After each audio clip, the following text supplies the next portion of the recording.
perkenalkan, nama aku Dewi Rizky Maharani Lubis dengan NIM D1A022122 dan teman di sebelahku. Aku Nesarak Melestari dengan NIM D1A022134.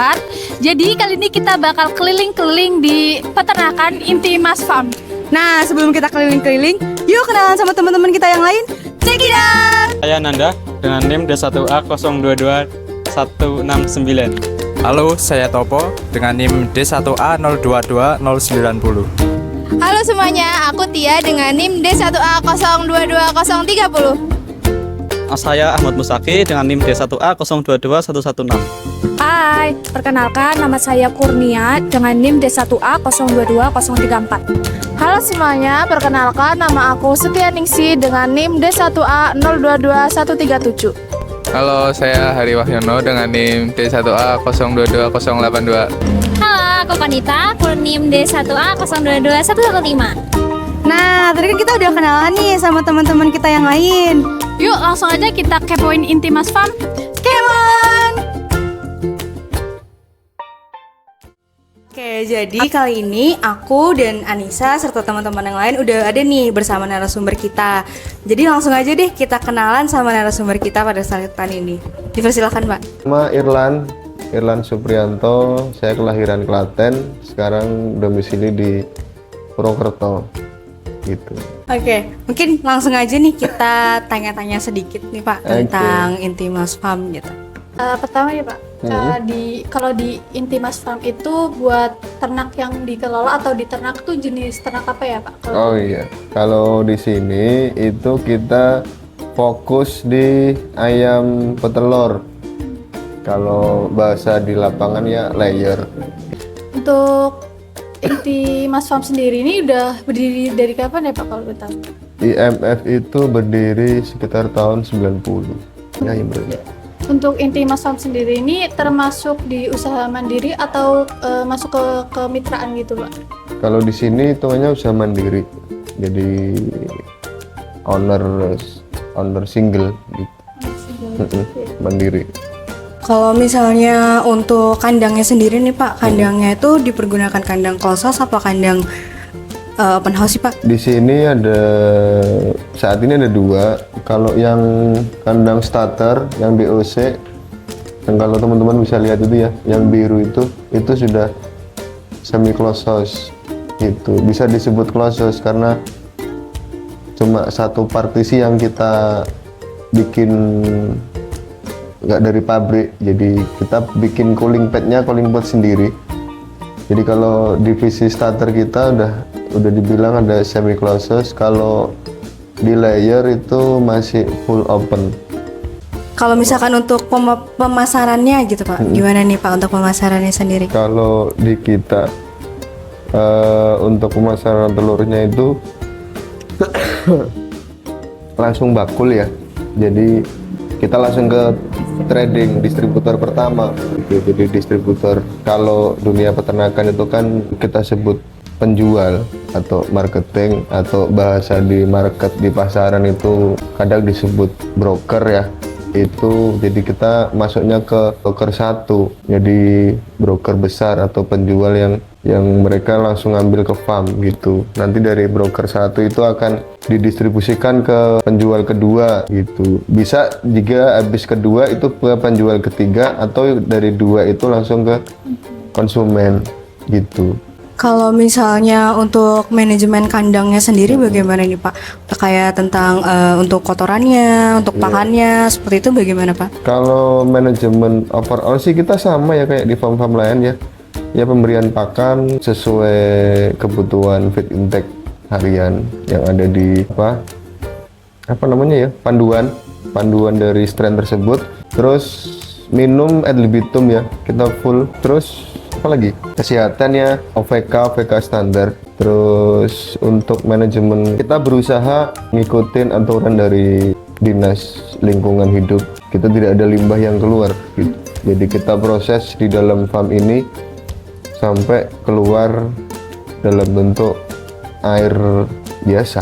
Berarti jadi buat limbahnya itu dikelola sama Intimas Farm ini sendiri. Iya. Baru kalau udah emang bisa dibuang secara bersih gitu baru dibuang gitu ya Pak? Iya, memang aturannya harus seperti itu karena semakin kesini kita semakin berdekatan dengan warga gitu.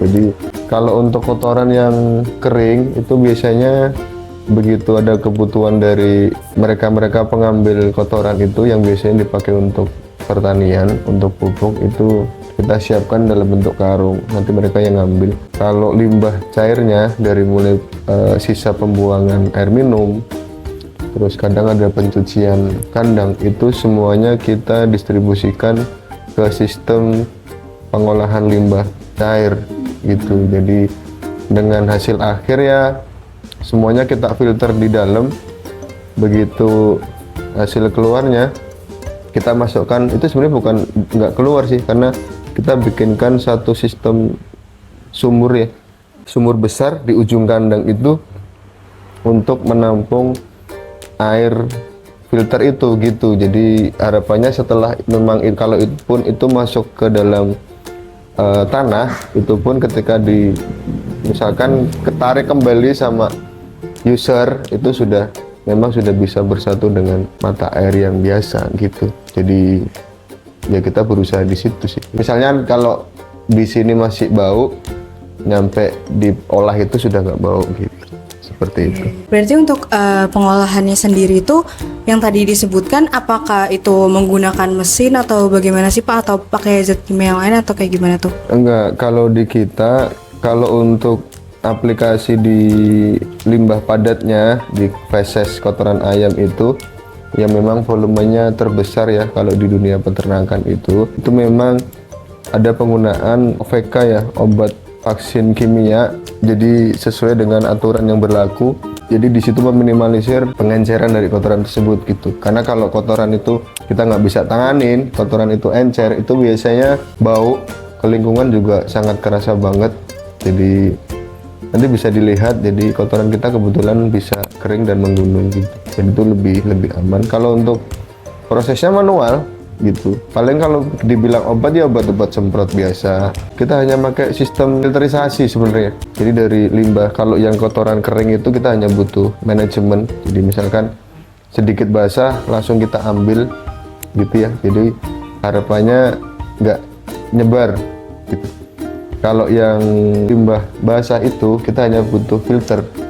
Jadi dari kandang pembuangan peralon sisa air minum itu kita tarik ke satu selokan gitu ya. Satu selokan, dan selokan itu nanti kita pindahkan kebetulan kita memakai makhluk hidup lain ya. Kita pakai ikan di sana. Jadi kolam lele. Jadi air kita masukkan kolam lele. Karena lele itu kalau dipelihara sistem mina itu kan ada peternakan, ada perikanan gitu. Itu cukup bisa memanfaatkan ikan, itu hanya butuh makan dari limbah ini gitu. Karena limbah ini kadang juga mereka menghasilkan mikroorganisme yang bisa dimakan sama ikan itu gitu. Nah, jadi nanti setelah dari kolam pertama kita pindah ke kolam kedua, kita pindah ke kolam ketiga. Teman-teman bisa bayangin ketika air kotor difilter 3 kali gitu. Jadi harapannya limbah cairnya itu sudah nggak ada masalah dengan lingkungan gitu. Seperti itu. Oke. Kalau untuk pakan ayamnya sendiri dari peternakan Inti Mas Pam. pakai pakan apa ya Pak? Kalau di kami itu kita ada beberapa pakan dari pabrik peternakan. Jadi kita ada beberapa distributor, teman-teman supplier pakan ayam gitu. Kita pakai yang banyak, kita pakai New Hope. Kalau untuk mendapatkan pakannya itu sendiri berarti langsung dari distributor, tidak kayak membuat pakan sendiri gitu Pak? Iya, kita belum, karena populasi masih belum banyak ya. Iya. Jadi kita masih bisa kerjasama dengan pabrik pakan gitu. Oke, kalau misalkan untuk cuaca nih Pak, itu kira-kira pengaruh cuaca tuh berpengaruh nggak sih Pak sama produktivitas ayamnya, dari kesehatan ayamnya gitu Pak? Ya pasti berpengaruh ya, karena sama kayak kita juga ketika kayak transisi Kemarin sempet panas, kena hujan sebentar, panas lagi gitu. Saya pribadi juga lagi kurang fit kondisinya gitu. Di ayam pun juga seperti itu. Jadi mereka ada semacam kayak, mungkin kalau di adik-adik ada CRD ya. Jadi penyakit di respirasinya itu.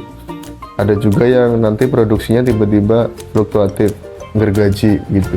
Jadi naik turun gitu. Ada juga kalau kondisi lagi kayak gini nih, lagi panas gini nih, ayam sukanya minum. Begitu makannya kurang, kotorannya basah gitu. Yang gitu-gitu. Jadi tetap ada dampaknya. Apalagi kalau kita ini kan tropis ya. Jadi sedangkan genetik ayam itu dari kebanyakan mereka itu berasal, GDP-nya itu berasal dari yang bukan iklim tropis itu. Makanya teknologi membawa ke sistem closed house gitu. Kalau kondisi open itu sangat terpengaruh. Cuma kalau ayam kita yang di starter itu nggak begitu terpengaruh karena teknologi kandangnya udah ada ini rada modern gitu. Kalau untuk Intimas Farm ini kan udah berdiri sekitar 33 tahun nih ya Pak, udah cukup lama. Kalau buat tantangan tersendiri yang pernah dihadapi dalam perkembangan farm ini sendiri tuh apa aja ya Pak? Krismon dulu 97. Yang paling besar menurut kami ya kemarin wabah. Iya, wabah dunia itu. Corona itu, COVID itu mengguncang dunia itu paling besar. Yang kalau dari segi ini ya off the record ya, maksudnya kita nggak sama-sama nggak tahu gitu. Mungkin semua bidang usaha terkena dampak kemarin gitu. Gitu paling. Sebelum COVID ya flu burung. Ini kan 2004 ya. 2004-an lah gitu. Ini mungkin ke depan ada perguncangan dunia ini ya, geopolitik dan sebagainya, itu juga kita juga ya khawatir juga gitu. Itu paling. Pertanyaan terakhir nih Pak. Oh gitu. Iya. Kan sempat dijelaskan kalau misalkan emang pernah ada tantangan gitu ya Pak. Kalau misalkan untuk usahanya sendiri nih Pak, untuk ngebangunnya lagi untuk sampai sekarang kan udah berjalan kembali, itu bagaimana sih Pak? Ya kalau ngebangunnya kita bilang siap mental ya. Kalau nanti teman-teman lanjut profesi di dunia peternakan, kan ada juga yang kuliah di peternakan, setelah itu perbankan gitu ya. Gitu. Kalau mau belajar sport jantung itu ya ngelanjutin di dunia peternakan gitu. Jadi benar-benar luar biasa karena kita usaha di bidang barang yang hidup. Barang hidup itu nggak bisa kita tinggal. Kayak teman-teman mungkin jualan baju 1 bulan nggak laku ya masih di lemari atau di gudang masih aman gitu. Kalau jualan telur itu kadang 1-2 minggu udah busuk ya. Nah kayak gitu. Jadi ya yang penting kalau dari kami ya kita harus siap, karena mungkin teman-teman sering dengar kalau orang udah kadung basah, kepalang basah, ceburin sekalian gitu loh. Oke, mungkin buat penutup nih Pak terakhir, pesannya dong Pak untuk kita semua Pak sebagai mahasiswa gitu Pak. Ini dengerin ya, yang ada di mungkin ini di upload nggak sih, nggak ya kayaknya? Di upload Pak, nanti bakal kita presentasikan langsung Jadi di depan waktu teman-teman. presentasi di depan teman-teman. Oh ya, salam buat Bu Titin ya. Saya pribadi hanya bisa bantu seperti ini ya Bu ya. Jadi Ibu, semoga Ibu sehat. Udah, pesan buat teman-teman semuanya, belajar yang benar ya. Terus belajar yang benar itu tidak sekedar kuliah pulang, kuliah pulang, kuliah pulang gitu. Jadi ada organisasi ya ikut, ada asisten ya ikut gitu. Jadi saya sering bilang, kalian nanti lulus itu senjatanya bukan hanya ijazah sama transkrip nilai. Jadi ijazahnya ya senjatanya ya ada ijazah, transkrip nilai, fotokopi asisten, terus fotokopi kegiatan UKM gitu. Karena lawanmu bukan hanya yang jas kuning loh, ya kan, ada UGM, Undip, Brawijaya, IPB, ya kan mereka punya peternakan semua kan, gitu. Terus yang kedua, ya saya doakan semoga teman-teman nanti, karena pemerintah juga mencanangkan Indonesia maju di 2045, itu kan generasinya teman-teman semua, jadi kita harus bantu persiapkan ke masa itu, gitu. Ke masa Indonesia 45 itu, 2045 itu kan 100 tahun ya, paling itu sih yang bisa tak pesankan. Ya intinya seperti itu, sukses lah ya buat adik-adik semuanya ya. Itu paling. Oke, mungkin segitu aja untuk sesi wawancara kita. Sebelumnya saya ucapkan terima kasih Pak Sama-sama. untuk meluangkan waktu Ya, sama-sama. mengikuti wawancara ini. Terima kasih untuk ilmu yang sudah disampaikan dan motivasi Iya, sama-sama untuk juga. teman-teman semua.